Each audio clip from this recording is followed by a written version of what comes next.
Hello, everybody. I hope you're all doing well today. My name is Barlow, and I'm a licensed mental health counselor who also loves stories with sad cartoon animals.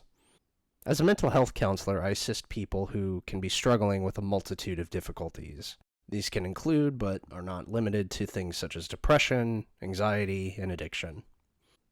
There will be a link to an article within the description of this video that further explains what a mental health counselor does for anyone who's still curious. The two primary theoretical orientations I draw from are cognitive behavioral therapy and motivational interviewing. I hope by stating this that everyone understands the manner in which I approach matters, such as the ones discussed in this video. There will be links that provide further context to these two orientations in the video's description. I will, like in my Stolas video, be utilizing typical pre-intake questions to analyze Sam. Now, before the video starts, I wish to provide a content warning. This video will discuss the topic of child abuse. There will be a timestamp for when this topic is discussed in greater depth. I also feel that it's necessary to provide a spoiler warning. The first section of this video will exclusively focus on the introductory section of the smoke room, which will be followed by a brief description of the 4 possible story routes. So the amount of significant plot details discussed there will be minimal. However, after I introduce the pre-intake session questions and proceed to answer them for Sam, there will be spoilers for all of the smoke room's 4 unique paths. I'll give another warning once again before we pivot into this spoiler-heavy section. And now, with my Samuel Ayers plushie by my side for emotional support, let's begin. Samuel Ayers, or Sam as he is typically called, is the protagonist of the visual novel The Smoke Room. Before conducting any significant psychological evaluation, I believe I should describe the overall premise of the game, as well as provide some context to Sam's situation and character. Sam is a puma living in an Old West town called Echo in the year 1915. At the moment, he's significantly dissatisfied with his life circumstances, which appear to be instilling within him both feelings of fatigue and a lack of sense of control. Currently, he operates as a sex worker at a saloon known as the Hip. However, Sam wishes to be enrolled in a different profession, stating that he would prefer doing more mundane tasks at typical hours during the day. However, he has been told by his superiors that his figure is too large for kitchen work. As a result, his typical work during the day consists of running errands due to not having clients during that time. Even before this information is gradually revealed to us, we receive a clear sense of how exhausted Sam is during the visual novel's opening lines. It's after this glimpse into Sam's fatigue that we see him attempt to leave Echo with a new friend and potential romantic partner named Jack. With Jack's encouragement, Sam has saved a significant amount of money, and the pair are planning to leave the town that night. However, the plan goes awry when Jack attacks Sam and attempts to steal his money. The two fight, and Sam kills Jack, saving his own life in the process. Afterward, Sam returns to the saloon with a significant head injury. In the days that follow, he tells others he was attacked by an unidentifiable stranger in the dark. During this time, Sam finds himself frequently ruminating about Jack's death. It is here where Sam's guilt begins to fester, and horrifying supernatural occurrences begin to manifest.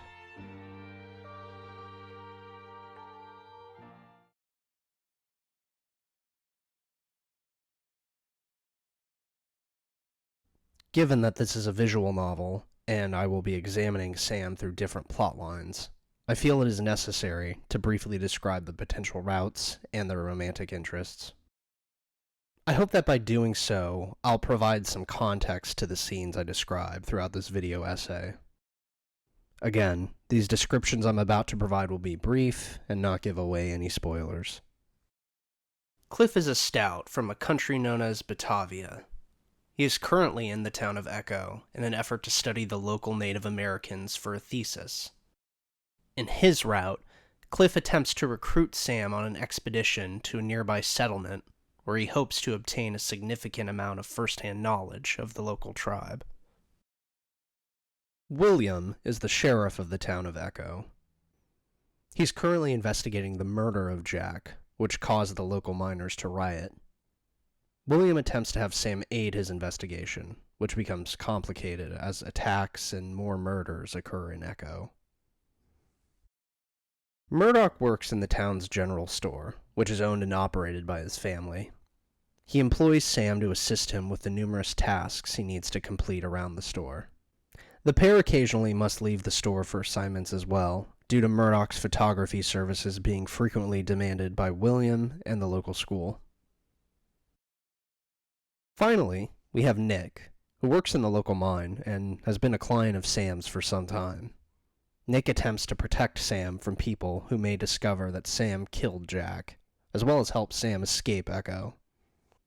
He does so by assisting Sam in obtaining a position at the mine. Prior to attending a first therapy session, a client usually answers a set of questions. I, the therapist, further explore their responses during the first few sessions and also try to build a rapport. Like in my Stolas video, I've selected intake questions that are only applicable to Sam and have modified a few of them. I've done so because this is not a typical therapy setting. The questions that will be utilized in this video are as follows. What was your upbringing like? What is your relationship with your family like? What are your personal relationships like? Do you consume recreational drugs and/or alcohol? Are you currently taking any prescription medications? What have you felt in the past 6 months? What are your coping skills? Firstly, I'm going to treat the what was your upbringing/childhood like question broadly.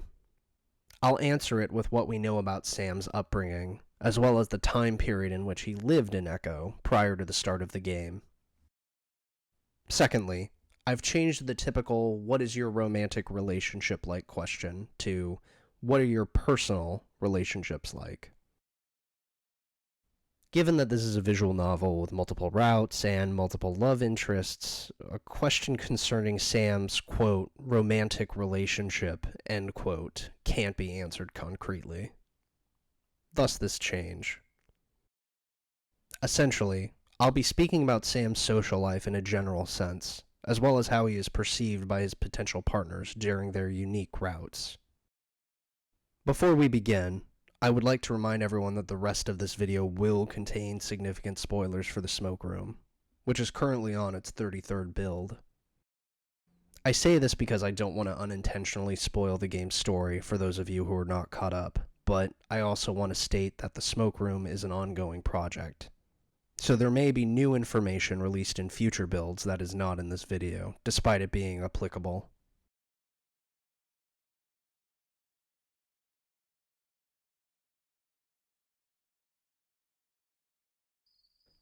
We learn that Sam is from the Magnolia State, which is located in the southeast of the United States.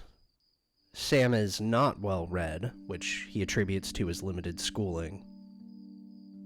He stopped attending school after 2 years, as that was when his family would have been required to begin paying for his education, which they financially were unable to do. At this point, Sam had learned how to read and write, as well as perform addition and subtraction. What education he did receive after this point in time came from Sunday school, which was free. Religion appears to have been a major influence on Sam's early years, such as the previously described education through Sunday school. When asked if he is a Mormon at one point during the Smoke Room, Sam says that he is a Baptist, but internally says to himself that he, quote, used to be, end quote. However, Sam stopped attending church services in his youth because, quote, people kept guilting me there too, end quote. In a flashback, we see a large amount of religious memorabilia around his family home, such as wooden crosses nailed to the sides of stairs, and drawings of both Jesus and John the Baptist hanging on the walls. These events, as well as a troubled family life, led to Sam departing from his hometown and cutting ties with his family. He initially traveled to and remained in the town of Echo in an effort to become financially stable. To do so, he initially began working in the town mine. But, according to Sam, he wasn't skilled as a miner. Sam, feeling unqualified for mining work, left the mine and began working odd jobs around the town. Not long after, he was approached by his now current boss and was offered work as a sex worker at the hip.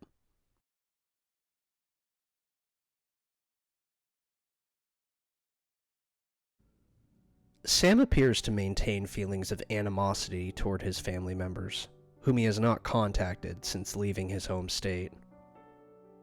Sam says that his family didn't have much money, and that the only book his parents ever wanted him to read was the Bible. Overall, Sam's family does not appear to offer him a sense of safety or affection. We even discover that certain family members were moonshiners. This, as well as the fact that Sam's mother would physically abuse him or wash his mouth out with bleach if he ever used vulgarity, resulted in a very tense household. Currently, Sam doesn't know if his family members are even alive, and if they aren't, he doubts he would experience any feelings of sadness. Sam defends such an assumption, believing that his family wouldn't be saddened if he were dead either. On the topic of family, there is a notable scene involving Sam describing his family life to William's deputy. He says the following: "They had a lot of ideas about what I should be doing, I suppose. Which trade I should learn, how often I should be available for them. They broke the law a lot. Nothing too big. Mostly moonshine. Sometimes even riskier stuff. I wasn't proud of them. But if they knew me now, I guess they wouldn't be proud of me neither. And I guess I was scared I'd go down with them one day." It is because of these dynamics that Sam appears to have never felt a sense of belonging in his childhood home. In Nick's route, Sam even compares his family home to that of a stranger's, and says he would imagine various surfaces of the family house as hot stoves. He would do so in an effort to not upset family members by touching their possessions. At one point, when asked about his roots, Sam admits he doesn't know what they are. He says his family didn't know where they were from, and his grandparents never disclosed such information. The only customs they seemed to abide by was the religion of the town they inhabited. On the topic of grandparents, Sam and his grandmother slept together in the attic of the family home. It is here where Sam's grandmother developed a fever that ultimately killed her during his youth. At the time, Sam expressed concern to his family about also getting sick, since he was in close proximity with his grandmother. His family ignored him, saying that he couldn't catch the fever. However, he ultimately did contract his grandmother's fever, but survived. When you consider the judgment, lack of affection, and volatile nature of his upbringing, it's easy to see why Sam behaves in the manner he does regarding money and personal relationships, both of which I will discuss shortly. One thing I often say to clients is that, for better or worse, our relationship with our caregivers is our first relationship, an example that we consciously and unconsciously compare all following relationships to. Even in his current relationships, the treatment Sam's family gave him continues to impact him.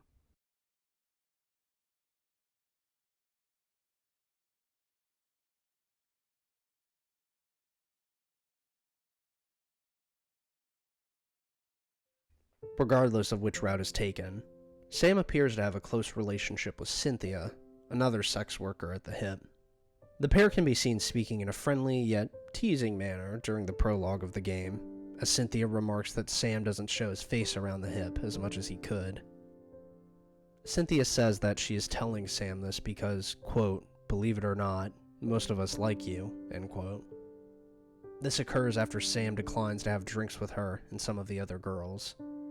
Sam expresses thanks to Cynthia and does so in a somber manner, as he plans to leave the town later that night and feels saddened, knowing that this may be the last time he sees Cynthia. Cynthia appears to become concerned due to Sam's demeanor and asks if he is alright. The morning after Sam's plan with Jack goes awry and he returns to the hip, severely injured, Cynthia becomes terrified upon finding Sam in bed with blood on his pillow. She begins yelling as she realizes Sam is alive after finding him. Cynthia continues to express sympathy towards Sam as he recovers, offering to do chores assigned to him if he feels unable to complete them. Even when the plotlines begin to diverge, Cynthia's significance as Sam's friend is felt in multiple routes. For instance, in Murdoch's route, Sam begins working at the town general store. This prevents him from being as frequently present at the hip as he is used to being. At one point, Cynthia tells Sam that she misses him and even expresses concern in regard to him being able to pay rent.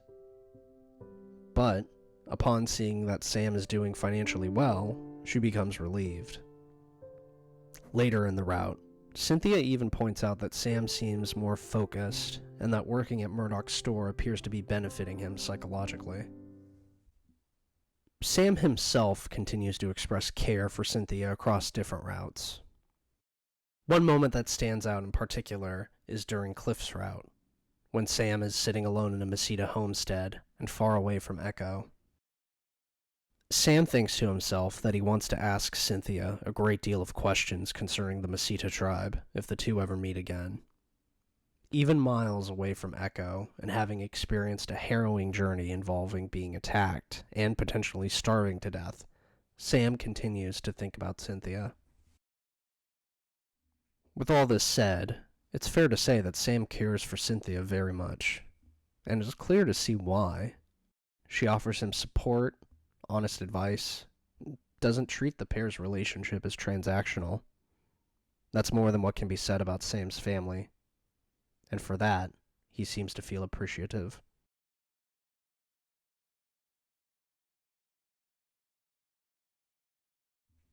Nick works at the town mine and has been a client of Sam's for a significant period of time. However, about a year before the beginning of the game, Nick became unable to pay Sam's usual rate due to changes in his wages. Sam was able to convince his boss, Madame Dora, to only charge Nick a third of his usual rate. And this has been the agreement ever since. Nick appears to feel guilty due to this, but Sam says that he wants to see Nick and enjoys how they typically only lay in bed together while cuddling. Internally, Sam even goes as far as to say that he'd give up some of his own wages if it meant he'd be able to still see Nick for their cuddle sessions. Nick, like all of the other romantic interests, challenges Sam in a positive manner. He specifically calls into question Sam's all-or-nothing manner of looking at the world. This is apparent during a scene in Nick's route, in which Nick challenges Sam to a strongman competition after Sam says he would be able to beat Nick. Sam makes this claim on the basis that he has more muscle, which he believes means that he has more stamina and endurance than Nick. Despite his confidence, Nick beats Sam in the competition. Further in Nick's route, Sam's relationship with Nick, as well as a tiger named Yao, leads to Sam unlearning his previous all-or-nothing view on the concept of family. Near the end of the route, Sam, Nick, and Yao are about to descend into the mine in the hopes that they can retrieve gold and leave the town of Echo in the hope of leading happier lives. It's a dangerous job, as they are stealing from the town's largest corporation and putting themselves in physical danger due to entering an uninhabited section of the mine. Before entering the mine, Sam says the following: "I don't know what family is. Family to me means people who yell. People who want the pigs bled and the walls whitened before the sun is higher than noon. Y'all don't remind me of family.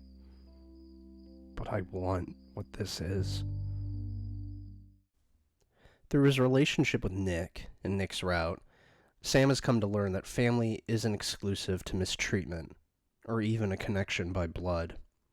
Family should and can show us understanding and kindness, two things Sam has rarely experienced in his life.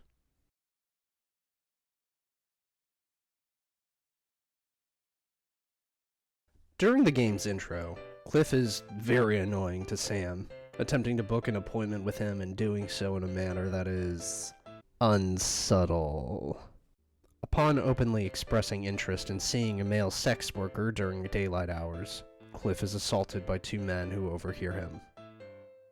This appears to change Sam's opinion on Cliff, albeit to a small degree. He's willing to interrupt the fight and even extends his claws in preparation. However, Cliff's attackers flee at the sight of William, and Sam proceeds to comfort Cliff, even giving him a kiss and a warning to be more discreet in the future. There's also a moment early on in Nick's route when Sam and Cliff converse more. He finds himself relating to Cliff as an outsider of Echo. After this, Sam finds Cliff to be, quote, an easy guy to talk to, end quote, and Cliff even notes that Sam is more talkative than he has ever been with him in this plotline. Sam contemplates this, and seems to admire that Cliff is, quote, only hurting himself, end quote. In Sam's eyes, Cliff only causing himself distress is an admirable act. Within Cliff's route, the two naturally become closer. One particular scene that stands out concerning the pair's relationship within this plotline is when Sam confesses to killing Jack. But then, Cliff doesn't become angry. Instead, Cliff says that Sam defended himself and is a good man. Sam is in shock at this, having expected Cliff to become more aggressive and even judgmental at this revelation. Sam expected judgment, appearing to have been ready to welcome it out of a sense of self-punishment. This surprise leads to Sam crying, as well as kissing Cliff because he, quote, wants to, end quote.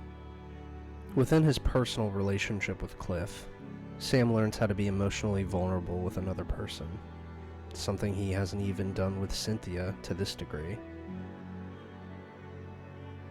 It's okay to be vulnerable, and finding a person you can be open with can make all the difference in the world in terms of your happiness. There's a sense of freedom and safety that comes with that kind of relationship, and you receive newfound strength to face your own struggles.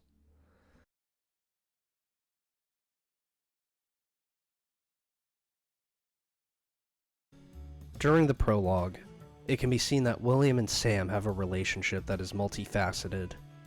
We first see William interact with Sam in a professional manner, requesting Sam for any information he can provide that will help William solve the recent murder of Jack.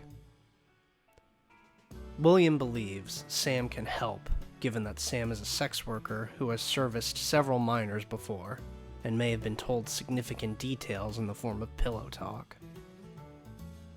William believes Sam can also learn if Jack had any enemies, which would greatly aid William's investigation.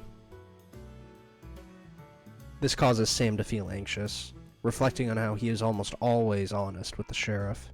Sam also appears saddened, realizing he will have to treat William with dishonesty for a brief period of time, as he doesn't want Jack's death to be correctly attributed to him. Later that night, we see William engaging Sam in sex at the hip. We learn that William has hired Sam for previous sexual encounters, and that William actively hides this due to his position as sheriff in the town. After being serviced, William insists on Sam aiding his investigation, which, according to William, would, quote, make both our lives easier, end quote. During William's route, the pair spend more time together, typically at William's office, as William further investigates other matters, such as a teenager hired to assassinate Cliff and another town citizen being murdered. William, having spent more one-on-one time with Sam due to the route, expresses concern for Sam. He particularly worries how Sam treats himself and does not perform any self-compassion. William tries to convince Sam to engage in such self-compassion and encourages Sam whenever the puma happens to be in a more jovial mood. Sam isn't always receptive to such attempts, even verbalizing how guilty he feels for killing Jack, causing William to tell Sam he is, quote, good folk, end quote. William, much like Nick, challenges Sam's all-or-nothing attitude.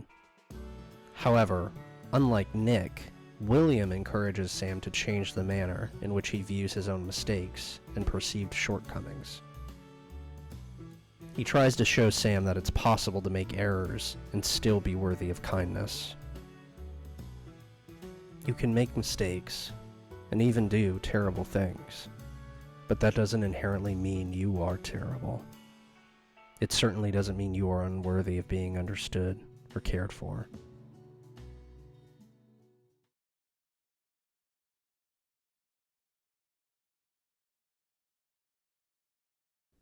In the prologue, Murdoch and Sam speak for the first time. Murdoch teases Sam over Sam's friendly interaction with William and immediately smells William's scent on Sam from the previous night. Murdoch tries to amuse Sam, making sexual jokes and gestures as the two converse. Murdoch also takes note of Sam's dreary mood and speaks about helping Sam make quote-unquote connections, referring to his family and their reputation in the town. He admits that his family is financially sufficient, but admits that he's dissatisfied with their roles as grocers and school teachers. Sam is tense as a result of Murdoch's behavior, and for understandable reasons. Sam is feeling untrusting of others in general, due to nearly being robbed and killed by Jack. In addition to this general distrust, Murdoch is promising Sam quote-unquote prospects, and doing so in a manner that reminds Sam of Jack's past behavior. Further into Murdoch's route, Sam and Murdoch offer each other a significant amount of support, such as Murdoch helping Sam try to be less displeased with living in Echo. He does so by providing Sam with a job at the Burns family grocery store, thus giving Sam a stable source of income. As the route progresses, Sam provides Murdoch perspective on his familial situation and how much Murdoch's family often exploits him. Yes, Murdoch's family does provide him with money and even protection when he encounters social problems, such as potentially being outed as gay. However, in return, Murdoch is forced to be treated with verbal abuse by his parents, and even allows his sister to exploit his body in an effort to secure a promising marriage with her non-monogamous fiancé. For money and security, Murdoch exchanges his own autonomy. He can't argue back against his parents, nor can he say no to his sister's fiancé, because arguing and saying no would cost him his sense of safety. Early in Murdoch's route, Sam views money as a chance at a better life, a means to establish a sense of freedom. He wants money because it means he will have autonomy. However, the idea that money equals complete autonomy is challenged for Sam the closer he gets to Murdoch. In a scene that comes in the middle portion of the route, Murdoch explicitly details his family's dynamic. He tells Sam about sleeping with his sister's fiancé per her demand, his parents' treatment of him, and his overall dissatisfaction with the situation, despite him having to constantly pretend that he's fine. I'm just trying to explain that the only time I get to feel like I'm really me is when my head is in between a guy's legs. And I was hoping it was like that for you too. Okay. You shouldn't have assumed that knowing the work I do. I wanted to show you that there's ways to do that here without caring about fucking money. But it always goes back to money for you. Your family is fucking atrocious. They didn't used to be. You weren't around when they used to be good to me. I used to think my mother was the smartest woman in the world. She used to read to me. And my dad, he used to build all sorts of things with me. Waterproof boats and tree forts with windows.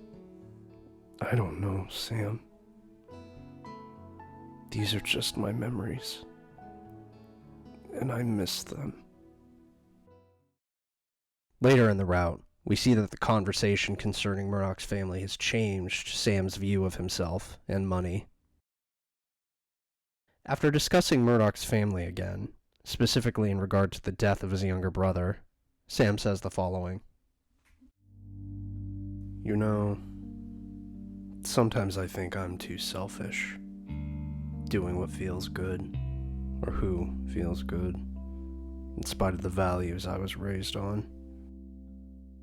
But then I talked to someone like you, and couldn't feel envious one bit about what selflessness does to the mind of a man.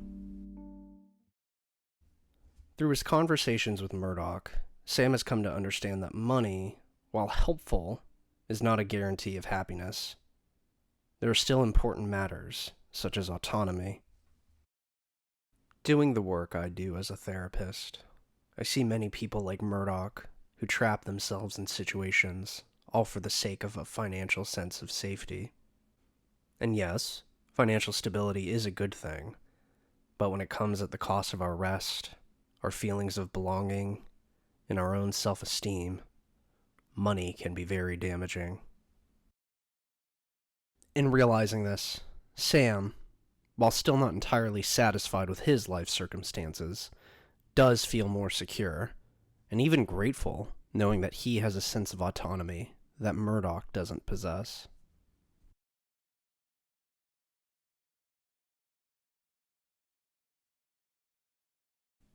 Despite suffering a head injury that may have resulted in a bone bruise on his skull, Sam is currently not taking any medications.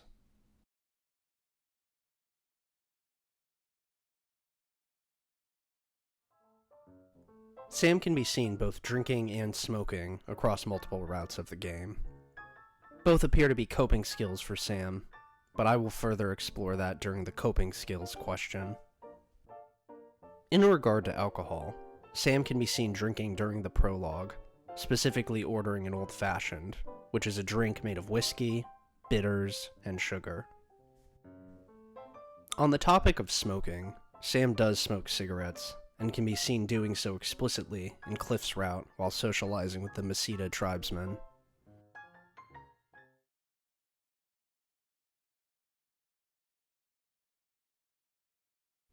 Sam appears to be experiencing a significant amount of emotional fatigue and a sense of helplessness as a result of living in Echo. Such unhappiness is apparent during the game's prologue, when Sam is preparing to flee the town with Jack. While doing so, Sam contemplates his grievances with Echo, and says the following. Tired. I'm tired of scraping by every day. I'm tired of hiding in the back of this whorehouse. I'm tired of the other broken, crumbling buildings around me. I'm tired of the work I do. I'm tired of this town. I'm just tired. No matter what I do, no matter how hard I try to change things, it just feels like I'm moving in circles here. Focusing specifically on the town of Echo itself, Sam experiences a lack of sense of belonging, which can partially be attributed to the town's homophobic nature. In Cliff's route, and just prior to engaging Cliff in sex for the first time, Sam discusses the town of Echo and its lack of acceptance with Cliff. Cliff references his physical assault during the prologue, which continues to cause him to feel both frustrated and flabbergasted by the fact that such homophobia occurs in Echo. Sam, however, is unfazed and attempts to explain to Cliff that this is normal in the town. Things are already so vastly different from what I expected. Echo's full of surprises. Truly? As an academic, I'm not sure whether to be intrigued or frightened by that prospect. Just be careful. The people here, they don't like people like you and me. People like us? What do you mean? Queers. Sam's discontent appears to also negatively impact his social relationships, as shown during a conversation he has with Cynthia, who tells Sam to, quote, "stop being so down all the time," end quote. Cynthia also makes a verbal remark in regard to Sam's sullen behavior, saying that he should, quote, "show his face around more often," end quote, in an effort to get more clients, indicating that Sam frequently isolates himself. In addition to feelings of loneliness and emotional fatigue, Sam appears to be experiencing another emotion. It plays such a prominent role in all of the routes that I even made it a part of this video's title. I'm of course talking about guilt.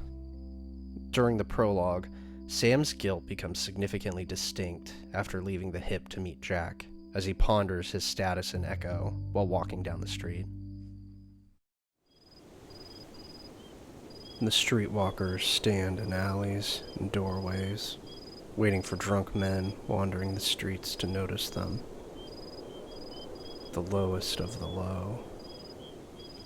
And even if I manage to find a spot in the most reputable brothel in town, I still feel like I'm one of them. I still feel guilty leaving everyone behind. Madame Dora for giving me a place to stay and work. William and Nick for just listening to me. Cynthia for being a friend. Sam's guilt becomes much more exacerbated after killing Jack. Soon after this incident, Sam's internal dialogue becomes significantly more self-critical. I realize how stupid I am. So goddamn stupid. Most people probably would have seen this coming a mile away. Even after some time passes, Sam continues to berate himself, degrading his own intelligence and even his own self-worth. I'm a queer whore without family or friends in the middle of the frontier.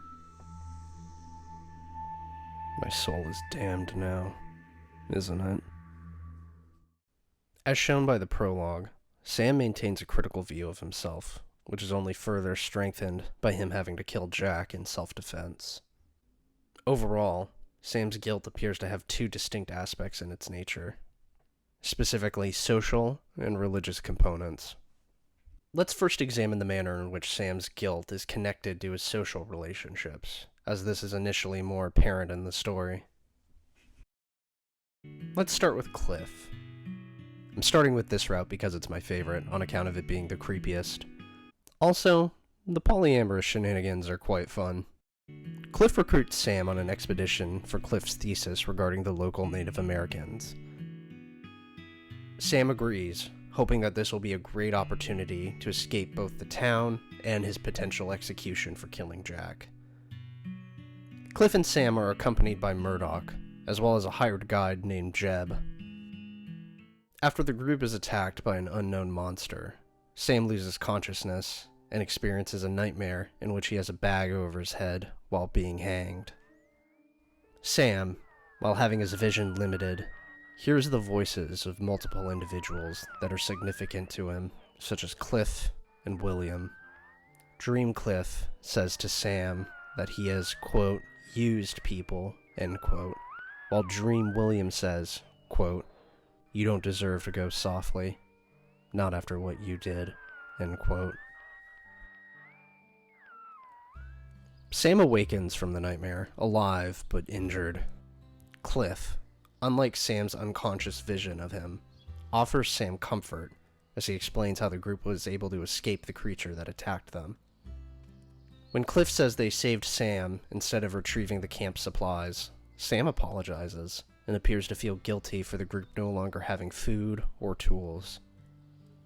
However, Cliff states that he is glad Sam is alive. Sam's guilt becomes prominent again later in the route during the previously mentioned confession to Cliff that concerns the death of Jack.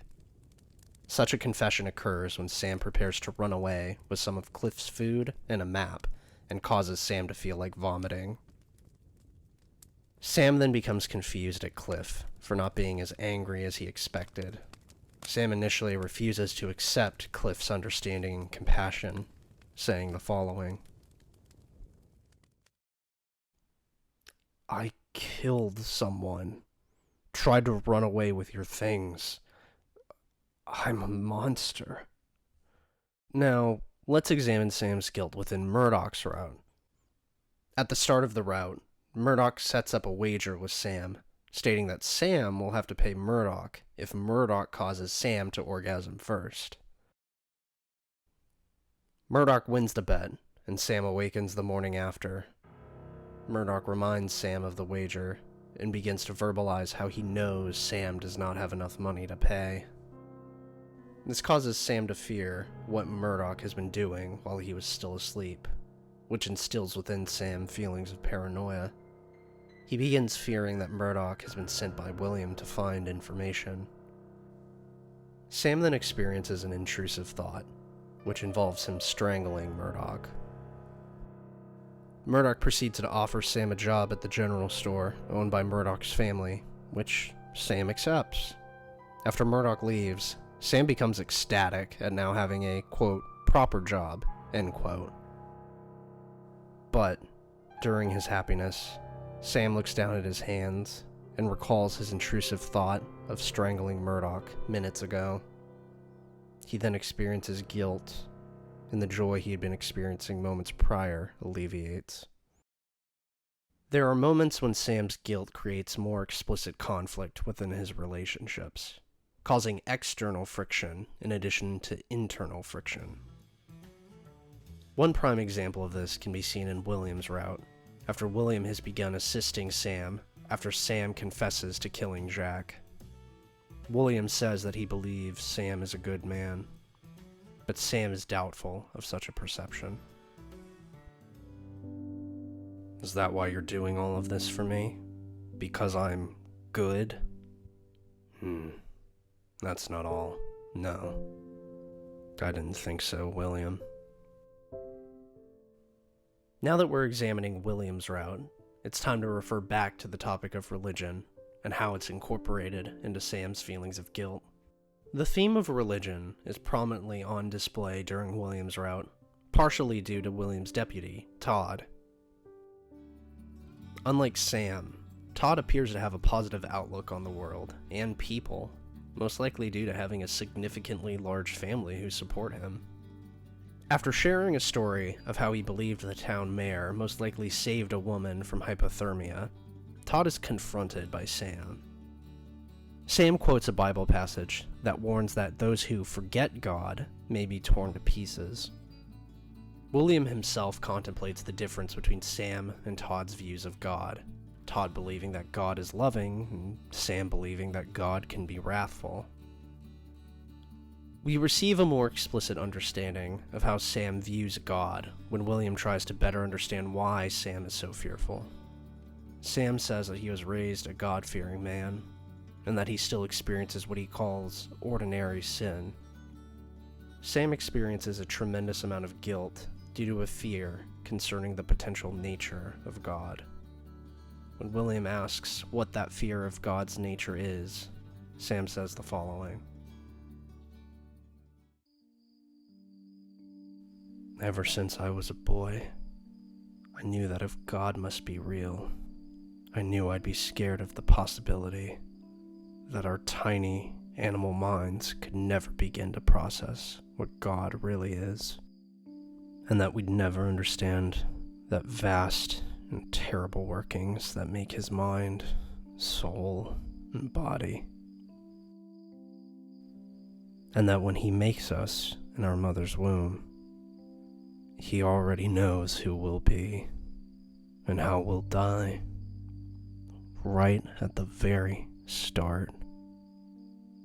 And it doesn't matter if we're good kind, we're cruel, or callous. We're all just a meal for him. And through the entirety of our lives, he feasts on everything we are. Sam, even after expressing this fear, becomes overwhelmed by guilt and internally apologizes to God. He tries to push this thought and the feelings of fear he shared with William away in his mind, but they keep returning. At William's surprise towards Sam's confession, Sam says that he warned William that the thought was, quote, wicked, end quote. While this is a fear Sam holds in regard to God, it is just that, a fear of a possibility. Sam himself even calls it a possibility. Due to this, as well as Sam's contemplations of God and the religious education he received, it appears as though Sam's vision of God is unclear. There's a significant amount of uncertainty in Sam's relationship with God, as Sam can be seen fearing God's potential wrath and judgment on multiple occasions. This causes Sam to apologize to God for certain actions, such as swearing while a Bible is physically present. Yet, despite this, Sam maintains a seemingly contradictory belief that Jesus is forgiving.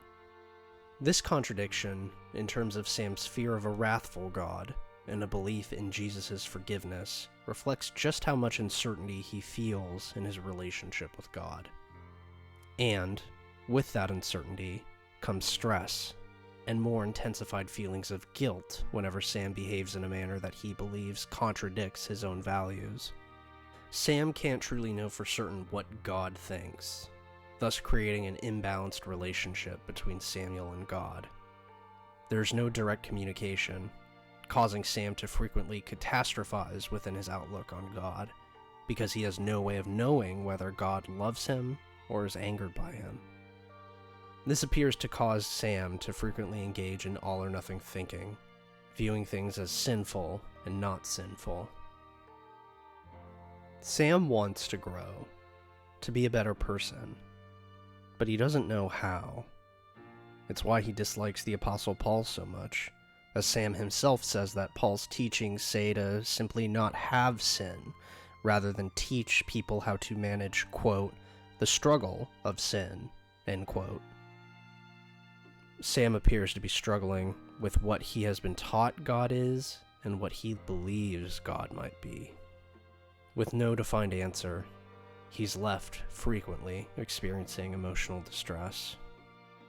Sam's often painful relationship with God further exacerbates the distress he experiences within the relationship he maintains with himself. I would argue that Sam's relationship to himself is the most unsatisfying one in Sam's life at the moment. Sam, throughout the different routes and within the prologue, has sought to obtain a sense of value through money and his relationship with God. In my opinion, this is due to how low he values himself. Sam's attempt to establish a satisfying relationship with himself can be explicitly displayed during Nick's route, when Nick and Yao accompany Sam back to the site of Jack's death in an effort to reclaim Sam's lost money. When the money isn't found, Sam begins crying in front of Yao, experiencing a sense of helplessness in this moment, because, right now, Sam has nothing. In his eyes, he's going to be damned to hell by God for killing Jack, and he is unable to leave Echo because he has no money. And, without a sense of self-worth or any kind of individual value, Sam feels his life is empty. I slam the dirt with my fist, wishing it was that bastard's skull again. You really have ruined me, even though you're fucking dead. I killed you, and you still managed to ruin me. The noises I make fill the cavern. I do not mean to be insensitive to your suffering, but myself and Nikolai have run out of time. I wish to escort you out of the tunnel safely, but I will leave you behind if you do not follow me now. What's the point in leaving? I have no savings, and no prospects. This hopelessness and lack of self-preservation returns later in Nick's route, when Nick, Yao, and Sam are prepared to descend into the mine where they hope to retrieve a significant amount of gold. Prior to the venture, Sam asks Yao and Nick if they are unable to obtain the gold, to simply abandon him inside the mine. To clarify this, Sam says he's tired of only, quote, tasting a piece of something I might never have, end quote. To further understand Sam's lack of self-worth, we must return to Murdoch's route, specifically when Sam and Murdoch are about to engage in sex for the first time. I'm not surprised that you make a living like this, looking how you do. I honestly am. A body like mine could be doing a great deal of things. Noble things, even. But here I am, here in this room, doing my best. If it ain't my body's fault, then it must have been my personality. Sam's mood is at its lowest when his relationships are experiencing conflict, he's stressed about his finances, and when he feels afraid in his relationship with God. And why wouldn't he be? These external factors are where he derives his own sense of value. That is why having a healthy amount of self-esteem that is separate from external factors is so important. Because if these external factors aren't progressing in the way we desire them to, we're left alone with a person we dislike. And that can be the loneliest feeling in the world. The final point I'd like to discuss in this section is Sam's stress. We can see him at times experiencing an intense amount of it that typically manifests physically. Sam himself is aware of such physical manifestations of his stress, such as in William's route when he confesses to killing Jack. He is aware he is stressed, and goes on to list typical physiological symptoms of stress, such as a hoarse voice, shaking hands, and a racing heartbeat. It's also worth noting that his claws cut into his hands during Nick's route when returning to the site of Jack's death to retrieve his money. However, these are only 2 instances in which Sam becomes aware of his stress manifesting. It's likely that there are other ways in which his feelings of stress affect him that he's not aware of. I mention this possibility due to an incident in Murdoch's route, in which Murdoch's father verbally comments on Sam's entire body being physically tense at one point. It's important to recognize how our emotions impact us physically, as our body can be a good way of measuring our current emotional state.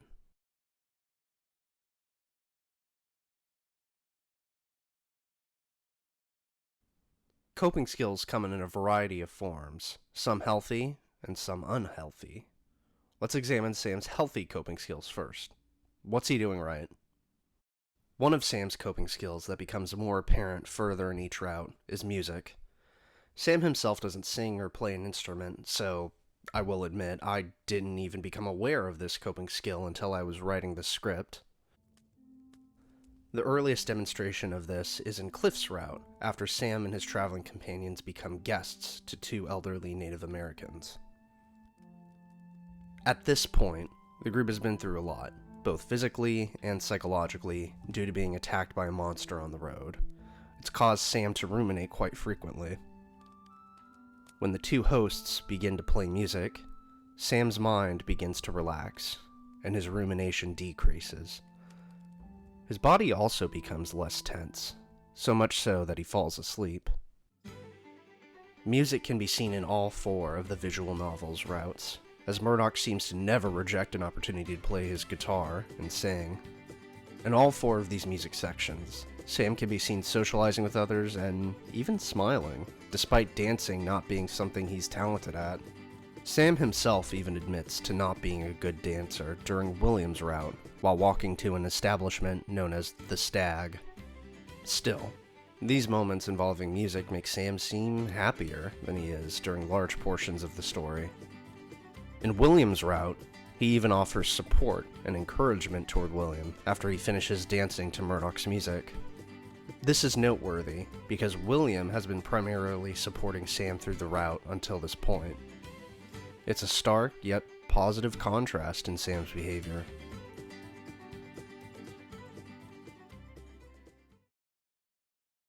Another positive coping skill utilized by Sam is that of sex. Yes, even sex can be a coping mechanism. In fact, a significant amount of people utilize sex, as well as masturbation, to relieve stress. After all, it is a cathartic act, a physical release. Given Sam's profession, he is able to consistently rely on sex to relieve his own tension. At one point during Murdoch's route, Sam is experimenting with methods to decrease the frequency of horrific visions he receives from whatever supernatural presence is affecting Echo. Murdoch finds that marijuana works for him in terms of decreasing the visions. However, Sam continues to experience a hallucination while viewing a photograph, even after smoking some of Murdoch's marijuana. Sometime later, Sam proceeds to engage Murdoch in sex, due to that also being a suggestion made by Murdoch. What's notable about this scene is Sam's change in demeanor once he begins to engage Murdoch sexually. He's more confident and orders Murdoch around while the two are undressing. Upon learning that Murdoch's roommate, Ralph, can hear the pair through the thin walls, Sam begins to also tease Ralph. Again, it's a noticeable contrast in his demeanor from shortly before the sex began, as Sam had experienced tension and worry during the previous hours. In fact, the sex with Murdoch relaxes Sam so much that he forgets to look at the photograph he's been utilizing to gauge whether or not he's still experiencing hallucinations. While this could be written off as a one-off instance or just a compliment to Murdoch's sexual prowess, we see Sam masturbating later in the route after a stressful night involving Murdoch's family. So there is some validity to Sam finding sex and masturbation relaxing. Another prominent example of sex being a form of self-care for Sam is in Cliff's route, specifically after he engages both Cliff and Murdoch in a threesome. After having sex with Cliff and Murdoch, Sam appears to be experiencing mindfulness. Sam himself takes note of this, saying the following: "My fur's still a little damp, and the perfume's way too much. But the thoughts that were eating me up just hours ago seem to have quieted down. I'm at ease, relaxed, more mindful of the smells and sights around me." The next point I'd like to discuss regarding coping skills is Sam's socialization. Early on in Murdoch's route, Murdoch asks Sam what makes Sam happy. Sam immediately begins to think about multiple things that cause him to experience happiness, such as rain in the spring, genuine laughter, and a good friend to keep him warm. Sam himself, specifically during the last portion of his thought, admits that social relationships provide him comfort. This, however, leads me to highlight one of Sam's most utilized coping skills: self-isolating behaviors. While Sam does recognize that socialization emotionally benefits him, he typically avoids others when experiencing emotional distress, such as anxiety and anger. In fact, during this scene, where Murdoch asks what makes Sam happy, Sam lies to Murdoch, choosing to claim that cooking, quietness, money, and sex make him happy, not listing any of the thoughts that initially occurred to him. Sam does this due to the stress he feels regarding Murdoch assisting William in the investigation of the death of Jack, fearing that he will be caught. It's also worth noting that multiple characters comment on Sam's tendency to self-isolate. Two that stand out are William and Cynthia. William, due to his talent of perceiving others' emotions and behaviors, and Cynthia for her close relationship with Sam during the game's prologue. During William's route, William contemplates his dynamic with Sam, specifically how Sam is not uncomfortable when William smiles, like most of the townsfolk seem to be. William proceeds to then describe how people have come to, quote, expect coldness, quote, from Sam in general. He says Sam has also been distant, quote, treating us like strangers for the last few weeks, end quote. This shows that Sam tends to withdraw, and does so even more when under duress, as Sam had been experiencing feelings of anxiety and guilt due to Jack's death within the past few weeks.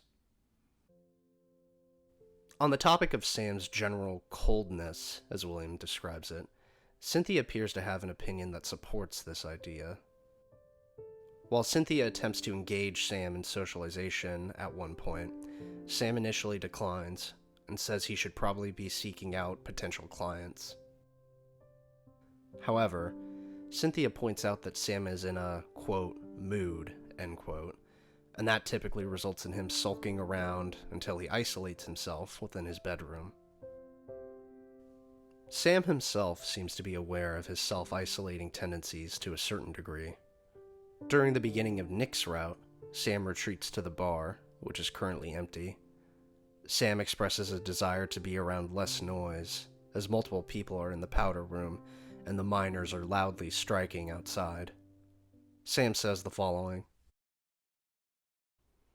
I have this reputation of being a sad loner, and while that might be true, I don't mind it at all.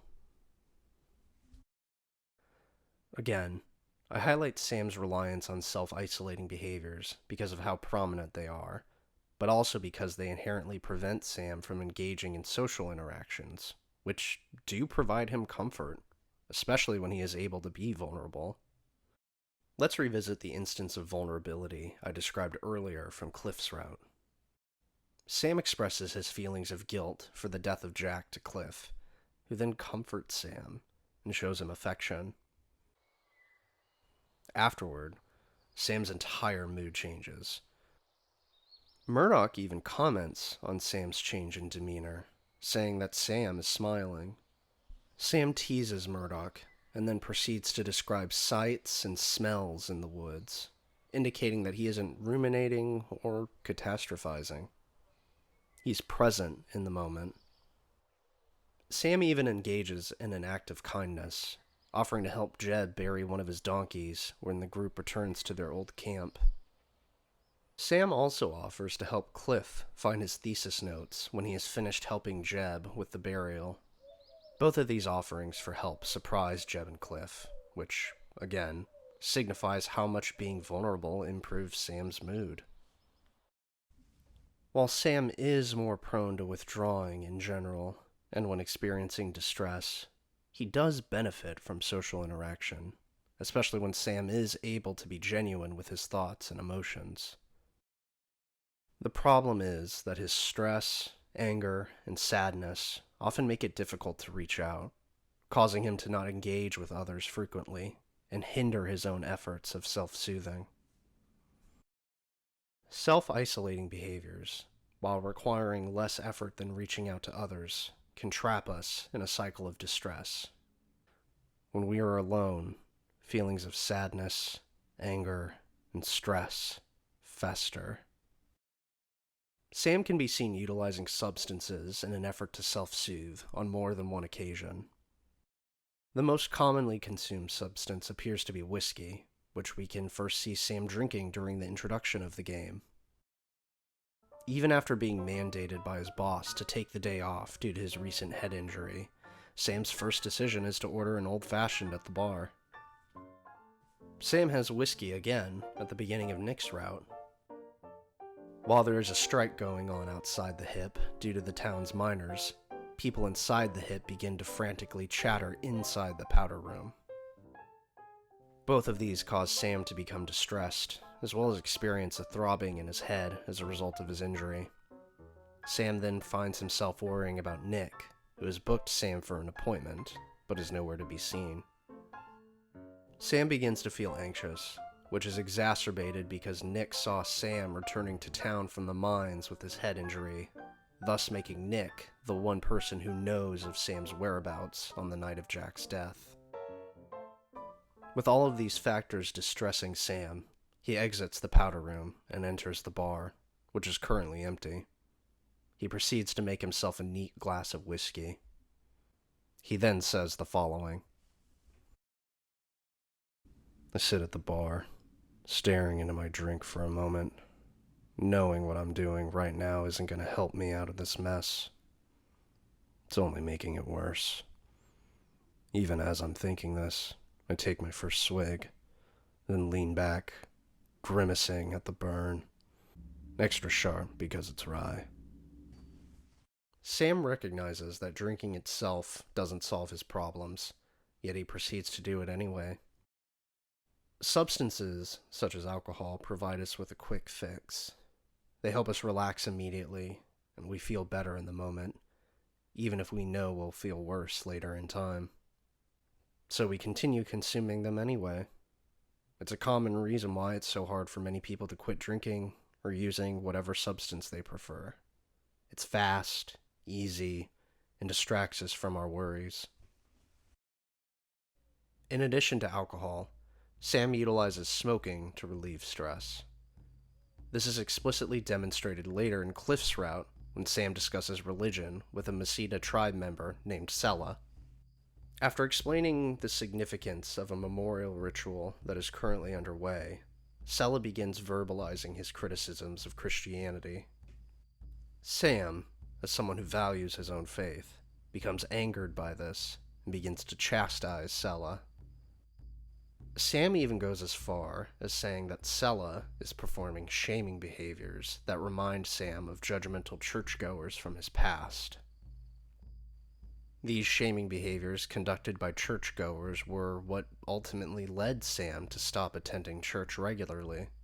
Sela proceeds to claim Sam is directionless in terms of his faith and continues challenging the structure of Christianity. As a result, Sam explicitly states that the conversation is, quote, stressing me out, end quote, and proceeds to smoke a cigarette.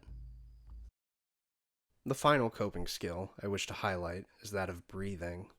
I mentioned this last because it is much less apparent in the game compared to the other described coping mechanisms, but it still does appear to calm Sam. At the beginning of William's route, Sam confesses to William that he killed Jack.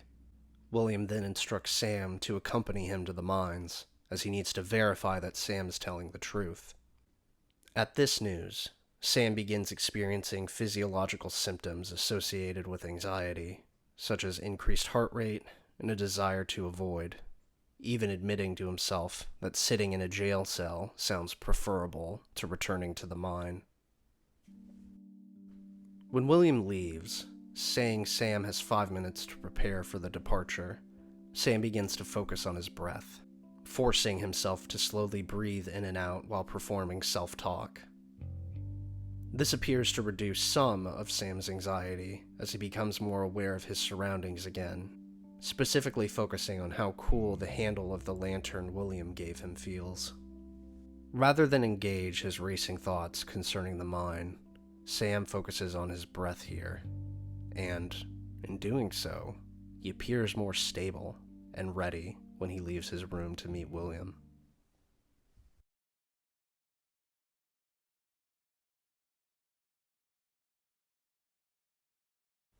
Typically, a client who comes to therapy will have these already in mind, or, if not, we can collaborate.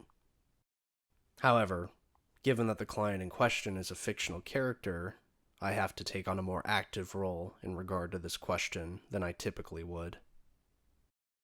The 4 areas I want to engage Sam in are as follows: professional and emotional satisfaction, relaxation techniques, relationship with God,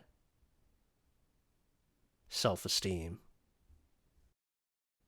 In my opinion, Sam's most apparent issues are his lack of professional satisfaction and emotional intimacy. This can largely be attributed to Jack's betrayal, as he offered Sam a potentially secure financial future and a sense of intimacy. However, Sam was already struggling in these areas prior to Jack's death, as Sam was only able to meet his own financial needs on a month-to-month basis. This is assumable due to a concern Cynthia expresses in Murdoch's route about whether or not Sam will be able to, quote, make rent this month, end quote. Jack also was seemingly the first person who Sam became emotionally vulnerable with in town. In short, Jack simply exacerbated the financial and emotional stressors Sam was already dealing with. In regard to his needs as a whole, Sam says they aren't being met during Nick's route. At one point, Nick and Sam encounter William, who lectures the pair on justice and survival. Internally, Sam says to himself, as he leaves us in the dark, I feel so much worse about everything I've done, and every lie I've told. He doesn't know it, but I think I was following William's advice this whole time. Survive. I want to live. I want to save my friends. I want a life worth living. Sam should first work toward defining what type of work he would both be proud of and financially supported by. Once that is established, Sam should also clearly define and work toward establishing a greater sense of intimacy within his personal relationships. In an effort to examine Sam's needs, I will be utilizing a model called Maslow's Hierarchy of Needs. Abraham Maslow created a theoretical model that stated human beings have needs that can be separated into 5 distinct categories. These 5 categories of needs are physiological, safety, love and belonging, esteem, and self-actualization. These needs are listed in this particular hierarchy as Maslow believed that they must be completed in order, and that it was impossible to satisfy one's self-esteem or self-actualization needs if they were unable to obtain food or shelter. This is why the model is displayed in the form of a pyramid.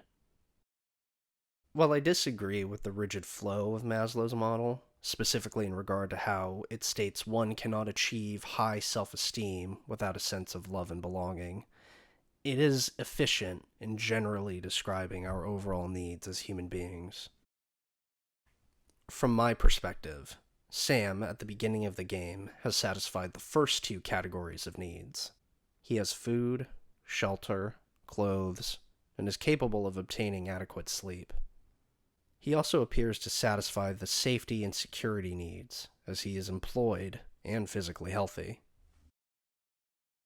However, it is the 3rd category of love and belonging where Sam appears to be lacking. In order for Maslow's love and belonging level to be satisfied, an individual must have interpersonal relationships that provide them with a sense of intimacy, or a strong sense of community. Sam, unfortunately, does not possess either a sense of intimacy or community within the town of Echo. At the beginning of the game, Cynthia is the person whom he appears to be closest to, but this relationship doesn't seem to be enough for Sam, given that he was attempting to flee Echo with Jack. In an effort to assist Sam in recognizing what he desires regarding work and intimacy, I would engage in motivational interviewing. Motivational interviewing can be defined as a collaborative, goal-oriented style of communication with particular attention to language of change. It is designed to strengthen personal motivation for and commitment to a specific goal by eliciting and exploring the person's own reasons for change within an atmosphere of acceptance and compassion. Essentially, it is an orientation aimed at assisting a client in defining their goals, exploring why they want to achieve those goals, and then ultimately achieving them. I feel that Sam would respond well to this model, given how he has frequently experienced a lack of acceptance and compassion throughout his life, both of which motivational interviewing utilizes. On the topic of Sam and his goals regarding intimacy and career, I would like to gauge where he's at in terms of motivation. To do so, I would ask him, on a scale of 0 to 100, how much do you want to make change in these two areas of your life right now? After Sam would provide a numerical answer, I would like to ask 2 follow-up questions, such as, what led you to choose this specific number on the scale versus a lower number? And, what would it take for you to move to a higher number? Once this foundation has been established, I would then proceed to attempt to assist Sam in raising his motivation toward what he deems as living a better life in terms of his relationships and professional identity. I would ask him questions such as, tell me about a time you made significant changes in your life. How did you do it? What personal strengths do you have that would help you succeed? And who could offer you support in making this change? I would ask that last question in particular due to Sam's desire for intimacy, but also to raise his awareness of the significance others play in his life at the beginning of the game, such as Cynthia, Nick, and William. All 3 do support him in different ways, even if they may not currently provide him with the intimacy he desires. Having Sam recognize this consciously could alleviate some of his distress from feeling trapped in the town of Echo. One final question I would ask Sam in regard to this topic is, what can you gain by making the changes you desire? I would ask him this because it would cause Sam to clearly define what the benefits are of being more intimate with others and being professionally satisfied. Having our goals and the results of said goals clearly defined gives us as people a sense of direction. It makes us more confident because we know what it is we are pursuing and why. I feel that defining these things would alleviate some of Sam's feelings of uncertainty and hopelessness to a certain degree, which would allow him to begin improving his overall responses to emotional distress. In addition to helping Sam establish direction in regards to his professional and personal lives, I would like to assist Sam in developing relaxation skills. I would like to provide him with these, as drinking alcohol or smoking tobacco can sometimes exacerbate our feelings of distress overall. The term hangxiety exists for a reason, because often, after a night of drinking, our stress becomes more elevated than it was prior to consuming alcohol.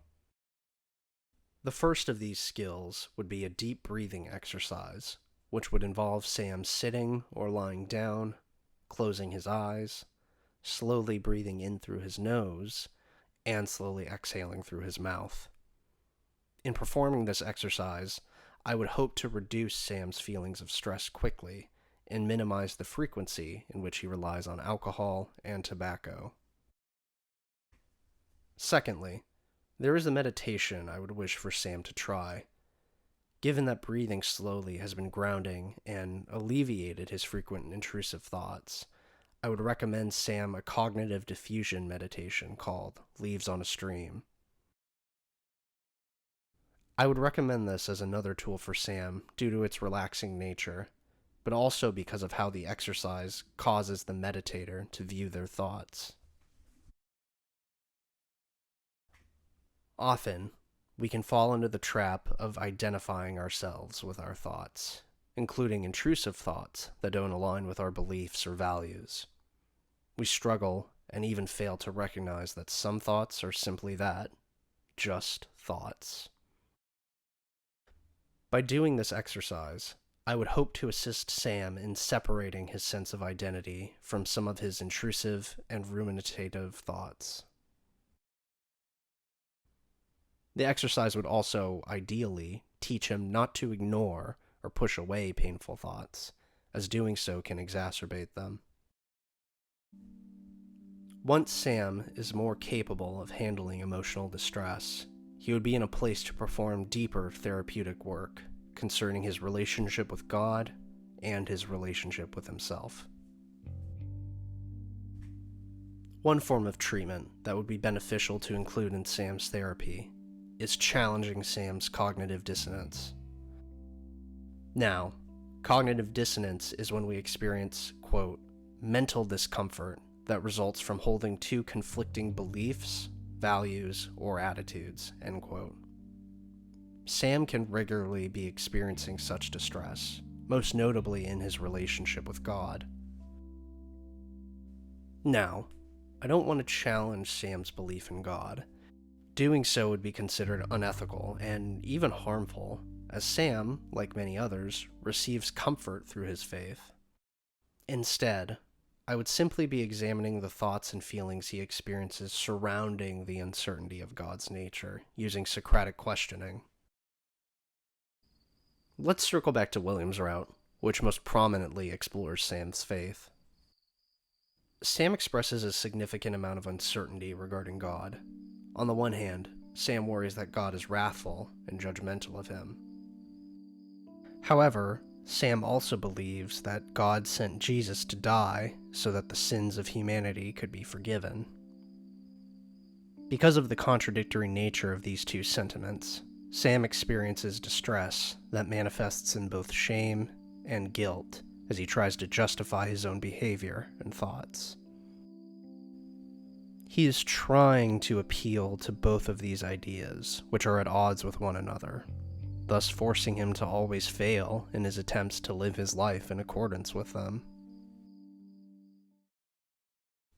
Due to this, I would wish to employ Socratic questioning in my work with Sam. Again, I don't wish to convince Sam of whether or not God exists, but to rather challenge Sam's tendency to assume that he is deemed by God to be immoral. I would wish to show Sam that the truth is possibly less extreme than what he believes, that maybe God isn't as wrathful or quite as condemning as Sam fears he is. Before we continue, I feel that it's necessary to define Socratic questioning. Socratic questioning is frequently utilized in CBT and involves a clinician asking open-ended questions that encourage a client to examine their own beliefs.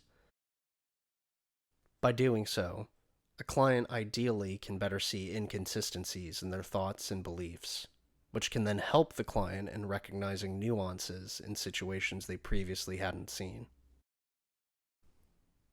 Using this chart, let's simulate what engaging Sam in Socratic questioning would entail. In the case of Sam, I would specifically wish to ask the questions, how likely is this scenario? How reliable is the source of this thought? Am I entertaining this thought out of habit?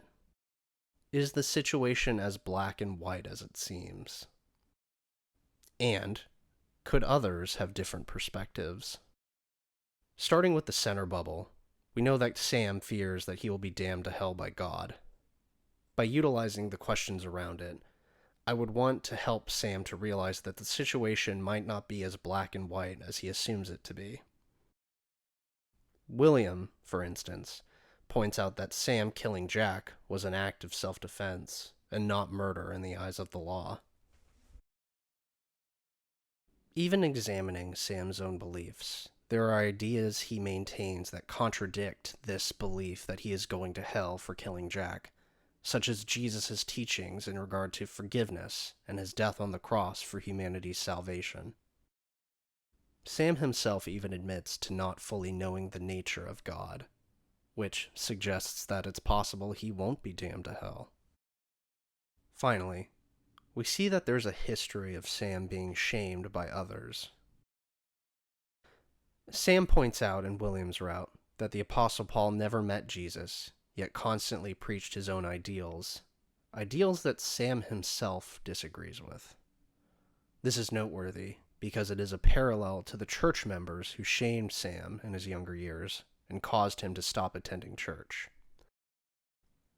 I would want Sam to recognize that this idea of damnation regarding Jack may be stemming from beliefs expressed by Paul or former churchgoers that have been ingrained into Sam's mind over the years due to exposure, as opposed to God dictating that Sam will in fact go to hell. One thing I often say to clients is that when we hear something, or repeat a sentiment to ourselves time and time again, it becomes a part of our internal dialogue. When that happens, it feels as though such ideas and opinions are genuinely ours. However, much like an actor who memorizes a new script, our internal dialogue can be rewritten. But first, it needs to be recognized before it can be replaced. In helping Sam recognize this, I would hope to help him find a balance and even more comfort within his relationship with God. The final exercise I would desire to engage Sam in is a simple yet important one. As mentioned earlier in the video, Sam doesn't hold a positive view of himself and attempts to establish a sense of self-worth through factors such as money. I would like to ask Sam a question I often ask clients who struggle with self-esteem. Specifically, I would say to Sam, without mentioning any external things, such as money, your job, or your achievements, what do you like about yourself? For some clients, this can be a very hard question. Oftentimes, we value ourselves based on the money we make or how many friends we have.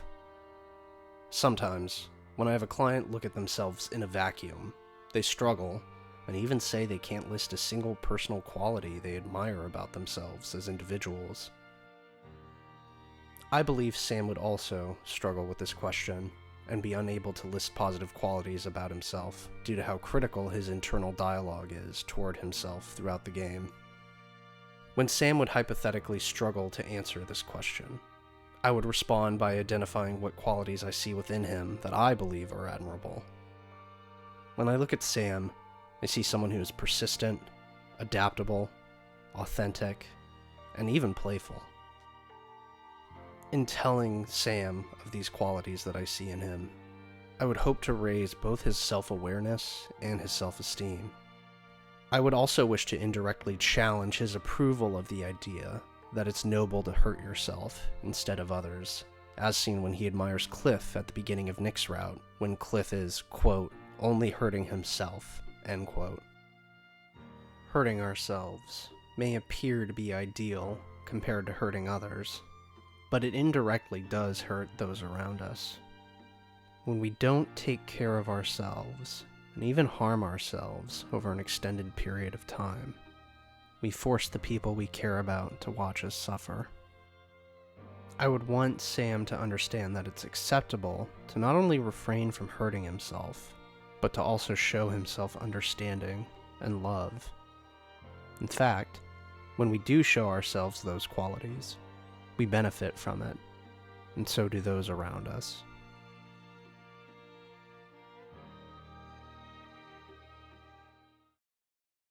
Thank you all for watching. I appreciate you taking the time to listen to my thoughts on Sam. I've included links to terms and methods below in the description of this video. I hope that everybody has found this video to be enjoyable, whether due to purely entertainment reasons or through gaining insight into the therapeutic process. Have a great day.